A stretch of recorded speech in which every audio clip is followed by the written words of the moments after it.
Hello friends. So as our question lo aisu again from states of matter. Notun topic, notun question. ঠিক আছে তো কোয়েশ্চনটো ইয়াত কি দিছে ফার্স্ট চেক কৰা তো কোয়েশ্চনটো ইয়াত দিছে for a monoatomic gas the kinetic energy is equal to E. So kinetic energy is denoted as E. The relation with RMS velocity is ঠিক আছে তো ইয়াত আমি কি ডিটারমাইন কৰিব লাগে the relation between kinetic energy okay the relation between kinetic energy and RMS velocity root mean square velocity তো এই রিলেশন তো আমি ডিটারমাইন কৰিব লাগে তো আমি কেনে কৰিম তো ইয়াত আমাক options are given first option is u is equal to twice e by m to the power half second option is thrice e 3e by twice m to the power half third option is u is equal to e by 2m to the power half and the last option is u is equal to e by 3m to the power half so the options are given okay so how will you determine the relation between kinetic energy and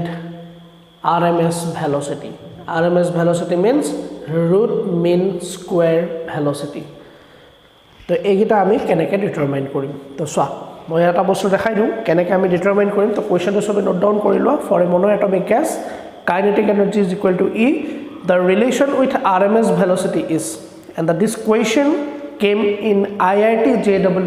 in 2004 okay the options are given তো এটা আমি কেনেকৈ determine কৰিম সেই বস্তুটো মই দেখাই দিছো কেনেকৈ কৰিব লাগে তো ইয়াত আমি কি জানিব লাগিব RMS velocity আমি কেনেকৈ ডিটারমাইন কৰো সেই বস্তুখিনি আমি জানিব লাগিব and kinetic energy for 1 mole according to kinetic molecular theory আমি সেই ৰিলেশনটো জানিব লাগিব তেতিয়া আমি কি কৰিব পাৰিম ইয়াৰ সলিউশনটো আমি ডিটাৰমাইন কৰিব পাৰিম তো কেনে কৰিম তো মই এবাৰ দেখাই দিছো তো মই আপ কৰি দিও সবে নোট কৰি লবা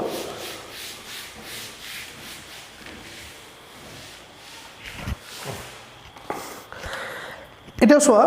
RMS velocity আমি কেনেকৈ ডিটাৰমাইন কৰো সেই বস্তুটো আমি জানিব লাগিব ঠিক আছে তো RMS velocity আমি কেনেকৈ ডিটারমাইন কৰো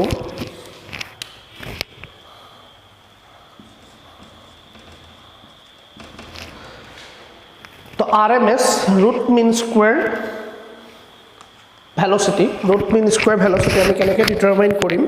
তো VRMS there is a formula of RMS velocity is which is given as VRMS is equal to root over 3RT by m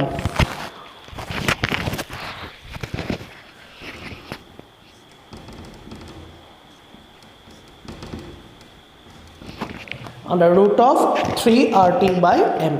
so this is the root mean square velocity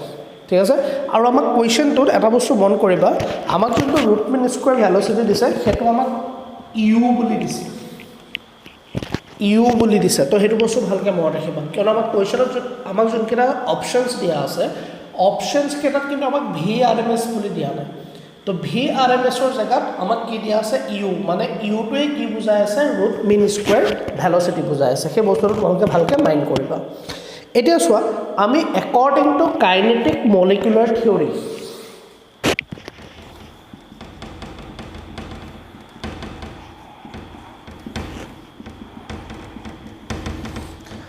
according to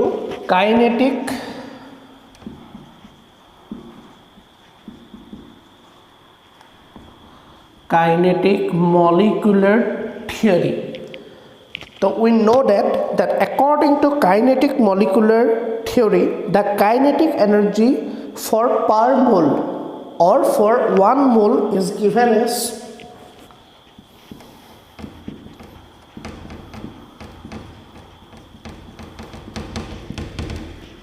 kinetic energy for per mole is given as 3 by 2 of RT always remember according to kinetic molecular theory the kinetic energy for 1 mole of gas or for per mole of gas is given as 3 by 2 of RT So this is the formula for kinetic energy according to kinetic molecular theory. Okay, আৰু এটা বস্তু আমি পাই গলো যে what is RMS velocity. So RMS velocity is given as under root of 3RT by m. তো এটা আমি এই দুটা বস্তু ইউজ কৰি উলিয়াব লাগে কেনেকৈ উলিয়াম কেনেকৈ আমি ডিটাৰমাইন কৰিম the relation between kinetic energy and RMS speed. তো এটা তোমালোকে এটা বস্তু ভালকৈ মন কৰা এটা চোৱা ইয়াত আমি কাইনেটিক এনাৰ্জি এই বস্তুটো মই এনেকৈ লিখিব পাৰোঁ since in the question itself kinetic energy is given as capital letter E, therefore we are writing here kinetic energy as capital letter E. Okay, so E is equal to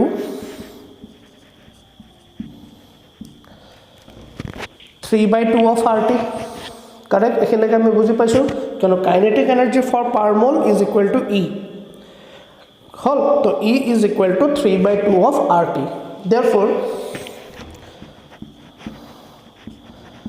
Therefore we can write an equation for RT. So RT is equal to কি হৈ যাব ইয়াত আমাৰ তো RT is equal to 2/3 of E. Correct, just cross multiply কৰিছো আমি তো ইয়াত আমি পাই গলো 2/3 of E. এখানে আমি বুজি পাইছো ঠিক আছে নেক্সট ওয়ান আমি এই রিলেশনটো আমি এটা কি কৰিব লাগিব তাক আমি কি কৰি দিম আমি তাক সাবস্টিটিউট কৰি দিম তাহলে আমি কি পাই যাম তো মই এখানে লিখি দিছো VRMS যোনটো মই U বুলি লৈছিলো is equal to কি আছিল √3RT/m ঠিক আছে তো এই এক্সপ্ৰেশনটো আমি ইয়াত এগেইন লিখি ললো হল এতিয়া চোৱা তোমালোকে therefore U is equal to আমি কি পাই যাম U is equal to আমি কি পাই যাম RT তো RT is equal to what ইয়াত চোৱা RT আছে তো from the kinetic energy expression আমি ইয়াত এটা এক্সপ্ৰেশন লিখি থৈছো RT is equal to কিমান 2/3 of E, therefore আমি ইয়াত লিখিব পাৰো 2/3 of E divided by m. ঠিক আছে তো এটা চোৱা ইয়াত 3 ক্যান্সেল হৈ গল 3 ক্যান্সেল হৈ গল তেনেহলে ইয়াত আমি কি লিখিব পাৰো 2E divided by m. Correct, 3 cancel out 2 into E divided by m. তো এই বস্তুটো আমি কেনেকৈ লিখিব পাৰো twice of E. তো ইয়াত ক্যাপিটাল M আছে আমাৰ অপচনত কি দিয়া আছিল স্মল m, তো আমি স্মল m লৈ ললো to the power half. তো আমাক কোনটো অপচনত দিয়া আছিল এই অপচনটো চোৱা তোমালোকে কোৱেশ্চনত দিয়া আছিল তো ইয়াত আমি পাই গলো কিমান ultimately twice E divided by m to the power half মানে under root of 2E divided by m. তো এটা আমাক কোনটো অপচনত দিয়া আছিল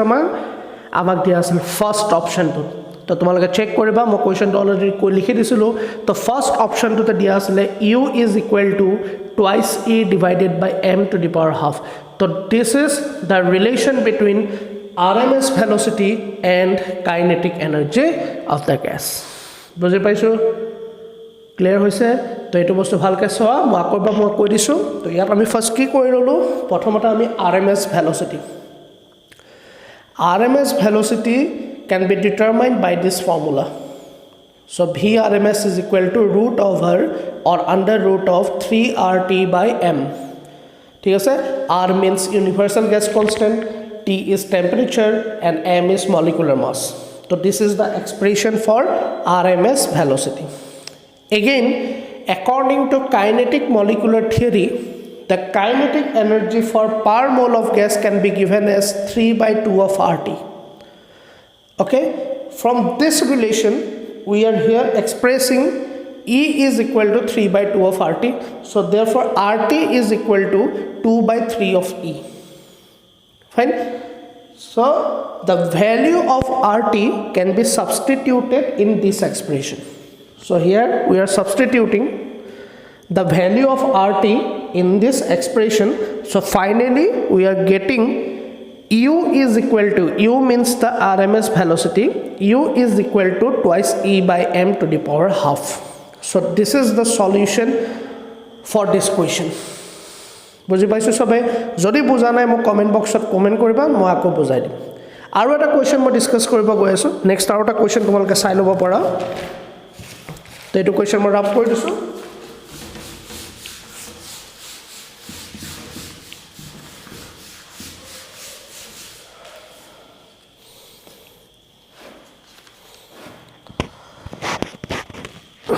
नेक्स्ट এটা কোৱেশ্চন তোমালোকে লিখি লোৱা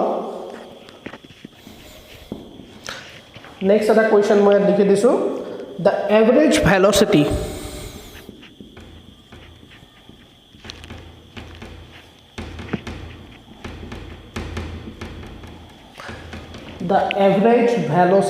of an ideal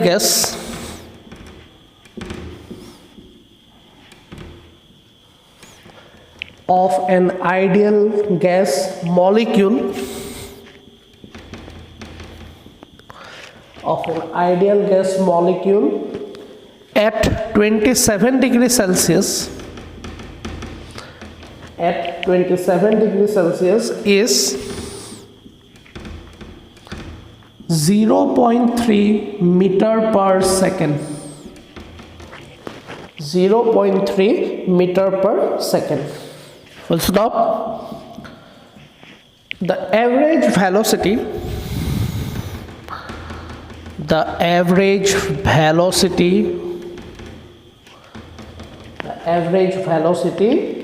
at 927 degrees Celsius will be and this question came into IIT 1994 okay तो यात আমাক অপশনস দিয়া আছে ফার্স্ট অপশন দিছে 0.6 meter per second the first option is 0.6 meter per second the second option is 0.3 meter per second the third option is 0.9 meter per second 0.9 meter per second and the last one is 3.0 meter per second 3.0 meter per second तो गुटेखिनिए सबे questions तो एबार लिखि लोआ कि কৈ আছে the average velocity of an ideal gas molecule at 27 degrees Celsius is 0.3 meter per second the average velocity at 927 degrees Celsius will be तो আমাক ইয়াত এটা কন্ডিশন দিয়া আছে যেতিয়া টেম্পারেচার তো 27 ডিগ্রি থাকিব তেতিয়া তাৰ ভেলোসিটি এভারেজ ভেলোসিটি কিমান 0.3 মিটার পার সেকেন্ড ঠিক আছে তো আমাক খুদিছে যদি আমি টেম্পারেচার তো 927 ডিগ্রি সেলসিয়াসলৈ রাইজ কৰি দিও তেতিয়া তাৰ এভাৰেজ ভেলোসিটি কিমান হ'ব পাৰিম কৰিব কোনবা ডিটাৰমাইন সো তোমালোকে সবে ট্ৰাই কৰিবা মই এটা কৈ দিছো ইয়াৰ সলিউশনটো মই দেখাই দিছো তথাপি তোমালোকে নিজেও এনেকুৱা টাইপৰ বহুত কোৱেশ্চনছ আছে তোমালোকে ট্ৰাই কৰিবা নোৱাৰিলে মোক কেতিয়াবা কমেন্ট কৰিবা ভিডিওবোৰ আছে তাত কমেন্ট কৰিবা এটা কোৱেশ্চন দি দিবা মই তোমালোকক এটা ডিসকাস কৰিম তো এতিয়া কেনেকৈ আমি উলিয়াম তো তোমালোকে মন কৰা আগৰটো আমি উলিয়াইছিলো ৰুট মিন স্কয়াৰ এবাৰ আমাক ৰুট মিন স্কয়াৰ দিয়া নাই এবাৰ আমাক কি দিয়া আছে এভাৰেজ ভেলোসিটি तो एवरेज वेलोसिटी আমি কেনেকৈ ডিটাৰমাইন কৰিম তো সবে কোৱেশ্চনটো নোট কৰি লোৱা মই সলিউশনটো দেখাই দিছো আৰু এটা বস্তু কৈছো এটো 1994 নহয় 1986 বহুত পুৰণা কোৱেশ্চন সো এটো কাৰেক্ট কৰি লবা মোৰ ভুল হৈছিল 1994 নহয় এটো 1986 ত আহিছিল আইআইটি জেডব্লিউ তো বহুত পুৰণা কোৱেশ্চন যদি এনেকুৱা টাইপৰ কোৱেশ্চনছ ৰাইজ কৰিব পাৰে সো মই তোমালোকক দি দিছো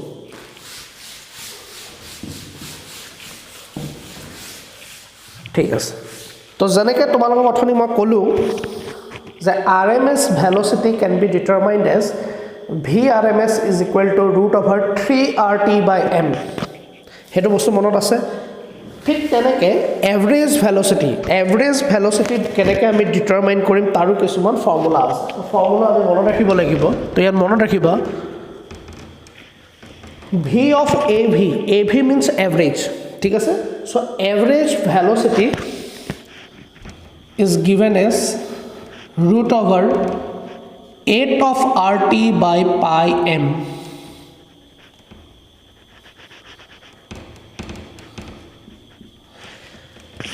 Eight of RT divided by pi m. ठीक है सर, तो A2 होइसे the expression to determine the average velocity. तो root mean square की असल है V RMS is equal to root over 3 RT by m,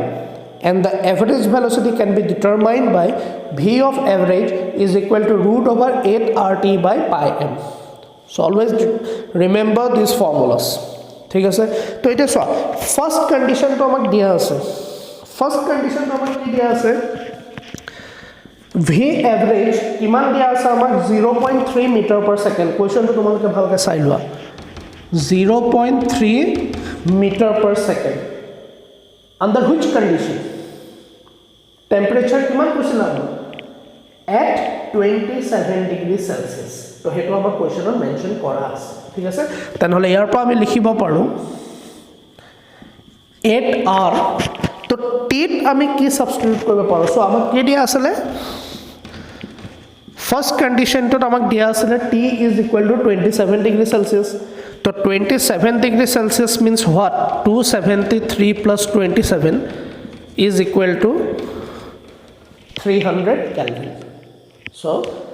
আমি ইয়াত কি কৰিম টিৰ জায়গাত আমি কি সাবস্টিটিউট কৰিম 300 Kelvin as we know that the SI unit of temperature is Kelvin the absolute temperature is Kelvin so we have to express the temperature in Kelvin unit আৰু হে কাৰণে আমি ইয়াত 27 ডিগ্ৰী সেলসিয়াস তো আমি কিহত এক্সপ্ৰেছ কৰিছো 300 কেলভিনত আমি এক্সপ্ৰেছ কৰিছো এটো মনত ৰাখিবা তো 8r into 300 divided by pi into m ঠিক আছে তো এটুক মই ইকুয়েশন নাম্বার 1 দিলো ইকুয়েশন নাম্বার 1 দিলো ঠিক আছে এটা সেকেন্ড কেস টু সোয়া সেকেন্ড কেস টু এগেইন মই লিখি ললো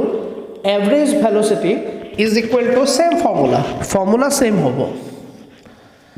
8RT by pi into m formula same খালি ইয়াত আমি ডিটারমাইন কৰিব লাগে what is the average velocity ঠিক আছে তো এবাৰ আমি কোনটো কন্ডিশনৰ কাৰণে লৈ আছো আমাক আৰু এটা টেম্পাৰেচাৰ দিছিলে কিমান দিছিলে আমাক টেম্পাৰেচাৰ আৰু এটা টেম্পাৰেচাৰ দিছিলে কিমান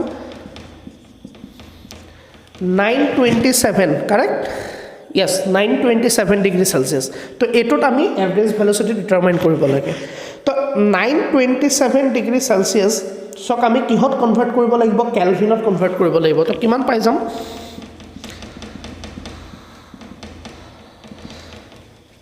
ami 927 plus 273 is equal to 1200 kelvin 1200 kelvin ঠিক আছে তো এবাৰ আমি ইয়াত কি সাবস্টিটিউট কৰি দিলো v of average এটো আমাক কোৱেশ্চনত দিয়া না আমাক উলিয়াব লাগে v of average okay তো v of average is equal to 8r into 1200 divided by pi of m pi into m okay so we can write this equation as number 2 ঠিক আছে তো ফার্স্ট কন্ডিশনত আমাক এভারেজ ভেলোসিটি দিয়া আছিল 0.3 meter per second at 300 Kelvin or 27 degree Celsius now we have to determine the average velocity at 927 degree Celsius means at 1200 Kelvin clear hoise eta ami ki korim soa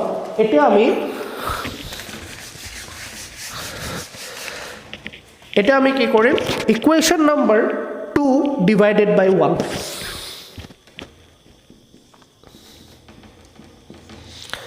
2 divided by 1 তেনেহলে আমি কি পাই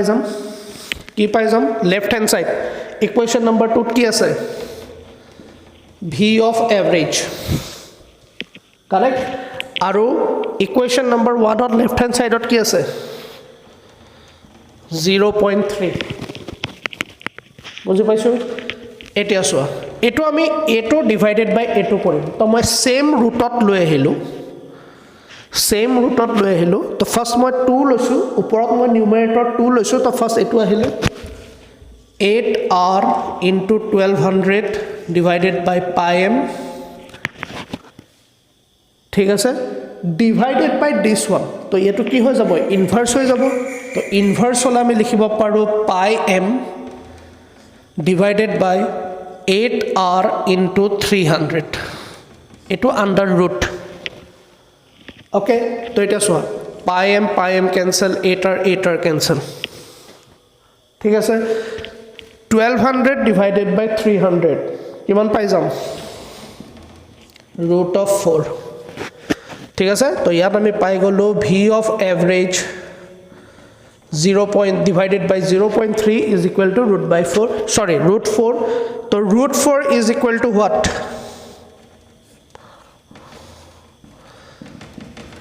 2 correct therefore v of average is equal to 2 into 0.3 কিমান পাই যাম 0.6 meter per second বুঝি পাইছো তো ইয়াত আমি কি কৰিলো আমি জাস্ট এভাৰেজ ভেলোসিটি দুইটাৰ এক্সপ্ৰেশন উলিয়াই ললো ফাৰ্স্ট এক্সপ্ৰেশনত আমি কি কৰিছো 27 degree Celsius 27 degree Celsius means 300 kelvin তো 300 কেলভিন not v average কিমান দিছিলে 0.3 তো আমি এটা এক্সপ্রেশন বনাই ললো সেকেন্ড অপশনটোত আমি কি কৰিছো সেকেন্ড কেছটোত আমি কি কৰিছো আমাক দিছিলে 927 degree Celsius means 1200 kelvin so we have to determine the average velocity at this temperature 1200 kelvin তো আমি কি কৰিলো equation number 2 divided by equation number 1 তেতিয়া আমি কি পাই যাম ইয়াত average velocity is equal to 0.6 meter per second তো তোমালোকে কোৱেশ্চনটো ভালকে চোৱা কোনটো অপচনত 0.6 দিয়া আছে তো আই থিংক ফার্স্ট অপশন টুতে কি দিয়া আছে 0.6 মিটার পার সেকেন্ড তো এটোই হৈছে ইয়াৰ আনসাৰ তো যদি কোনোবাই বুজা নাই প্লিজ কমেন্ট কৰিবা আৰু সাবস্ক্ৰাইব কৰা ভিডিওটো কেৰ তোমালোকে নোটিফাই হৈ থাকিবা মই যেতিয়া ভিডিও দি থাকিম তোমালোকে নোটিফিকেশন পাই থাকিবা তো যেনেকুৱা টাইপৰ তোমালোকক কোৱেশ্চন লাগে এটা সম স্ট্ৰেটছ অফ মেটাৰ মই এটা ডিসকাস কৰি আছো আৰু দুই এটা ক্লাছৰ পিছত মই নতুন চেপ্টাৰ মই থাৰ্মোডাইনামিক্সৰ ওপৰত মই তোমালোকৰ ওপৰত কোৱেশ্চন দিম নেক্সট আৰু দুটামান ক্লাছৰ পিছত তো গতিকে তোমালোকে স্টেটছ অফ মেটাৰৰ যদি আৰু বেলেগ টাইপৰ কিবা কোৱেশ্চন তোমালোকে যদি বিচাৰিছা তেনেহলে মোক কমেন্ট বক্সত কমেন্ট কৰিবা মই তোমালোকক শিওৰলি মই তোমালোকক বুজাই দিম থ্যাংক ইউ তো কোৱেশ্চনটো তোমালোকে ভালকে নোট কৰি থবা থ্যাংক ইউ